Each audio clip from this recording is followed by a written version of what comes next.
Laplace transform, and we said that the definition of Laplace transform is this integration, 0 to infinity e power minus st f of t. So the idea here is to change the function from t domain to s domain, okay, which we call it Laplace. If I want to convert again to t domain, we take what we call inverse Laplace. Inverse Laplace. Okay? So here, guys, for this purpose, actually, we have standard table of Laplace pair. For example, one pair is what? For example, Laplace of 1 is 1 over s. So 1 and 1 over s is a pair. Okay? So this, actually, we can prove it using the integration form. For example, you can get a question, or you already got one question, for example, to prove that, for example, Laplace of t is 1 over s squared using the integration. Okay? Then from standard table, we explain that we have some property. And this property, for example, we call it linearity of Laplace transform. Means that if I have two Laplace transform, two functions, so the Laplace transform of these two functions is the Laplace transform, the sum of the Laplace transform of these two functions. And if it's multiplied by constant, so we just not consider the constant, take the Laplace of the function and multiply it by this constant. And also we say that we have a three theorem. Okay, one is, we call it first shift theorem. This indicates that the function multiplied by e power minus at. So what we do here is take the Laplace transform of f, t, and change each s with s plus a. This is the first shift theorem. In case that I have function multiplied by t to the power n in general, 1, 2, or 3. So what I do here is to find the derivative of fs, Laplace of this function, n times. Okay? Means if it is 1, I differentiate once. If it's 1 time. If it's 2, I differentiate 2 times, and so on. Provided that I have here minus 1, which is actually changing from minus to plus or minus plus. Okay, in case that the function divided by t, I need first to check that I have a limit. If the limit not existing, then I stop here. Not possible to find the limit. If the limit exists, then what I do is to find the Laplace transform of this function is to take the integration of its Laplace transform from s to infinity. Okay? So this is the first part, which is general about the Laplace transform. Then we consider actually three parts here, quarters parts. First is to use Laplace transform to find Laplace of second order. I need here to have two initial conditions and apply this formula. All this will be given to you. And in case of third, okay, or third differential equation third order, I use this. In this case, we have three initial conditions. And we actually use this. We use this to solve differential equations. And also we can actually use it to solve partial differential equations in any order.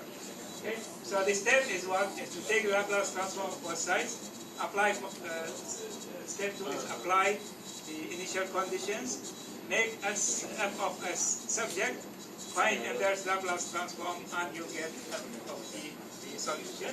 But here I always guide, actually encourage you to verify your solution. Okay? By very simple condition, very simple verification is to substitute for the initial conditions. Okay, substitute 0. You got the same value that is given. If yes, then this means that your solution is correct. Okay, and here many times actually we use partial fraction if we want to find the inverse Laplace.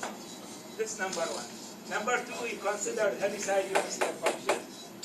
Okay, and we said that Heaviside step function is a function which suppresses the function. Okay, if it is less than a, okay, if it is less than a, okay, then this is equal to 0. If it's greater or equal to a, this is equal to 1. Okay, and in case that actually we have here Laplace transform, find the Laplace transform of Heaviside unit step function. So Laplace s of Laplace of h of t, which is at the origin, starts at the origin, is 1 over s. H of t minus a is e or minus as over s. And we have here the Laplace of the function multiplied by the Heaviside function, which is equal to e power minus s multiplied by f of s. Okay, and I write here, you see, f of s, because I explained that when you want to find the Laplace transform of this function, what you do here is to add the exponential term and multiply it by the derivative, by the Laplace of f of t, not t minus a. Remember this, okay? But in case that I have to find the inverse Laplace transform, so in this case, I must actually express my final answer in terms of ht minus a and t minus a. Okay? Also, you need, guys, to know how to sketch the graph, okay, in case it is given. But in case that the graph is given, you need to know how to describe the function analytically. But if the function given analytically, you also need to know how to sketch the function, sketch the graph. Okay? So here, this is again what I explained about the answer that must actually contain the term.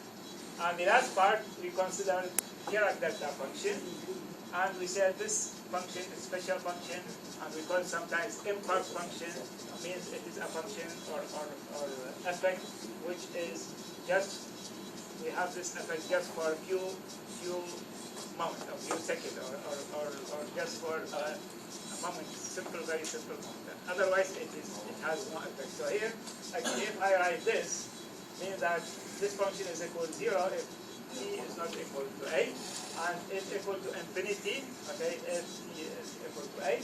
And here we have three important relations for Laplace transform for such special function. Again, this will be given to you. But if you have, for example, equation to solve, for example, x double dot minus x dot minus 3 equal delta 3. So in this case, you need actually to apply the Laplace transform derivative. And when you Laplace delta t, you can use this relation, for example, this one. Okay, which is always equal to 1, so the function here is equal to 1. Okay, so this is actually summary about the first part. About Fourier series.